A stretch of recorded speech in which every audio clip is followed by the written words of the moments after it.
అండి ఈరోజు బ్రేక్ఫాస్ట్ ఆలూ పరాటా. గోధుమ పిండి తీసుకున్నాను, దాంట్లో ఉప్పు, కొద్దిగా ఆయిల్ 2-3 స్పూన్లు. ఫస్ట్ ఒట్టి పిండిని బాగా కలుపుతాము. ఇప్పుడు దీంట్లో వాటర్ వేసుకొని చపాతీ ముద్దలా కలుపుకోవాలి. మూత పెట్టేసి పిండి పక్కన పెట్టేద్దాం. ఆలూని బాగా మెత్తగా ఉడికించాలి. స్టవ్ ఆఫ్ చేసిన వెంటనే నీరు వంపేసి ఇలా ఆరబెట్టాలి, లేదంటే ఆలు వాటర్ని పీల్చేస్తుంది. ఆలూని ఇలా మెత్తగా మెదుపుకోవాలి. తురుముకోవడం ఈజీ.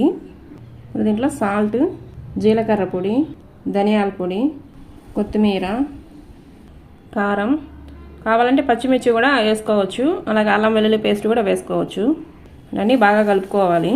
ఇప్పుడు చపాతీ చేసి మధ్యలో ఆలు స్టఫ్ పెట్టి ఇలా ఫోల్డ్ చేసుకొని మళ్ళీ చపాతీ ఒత్తుకోవాలి.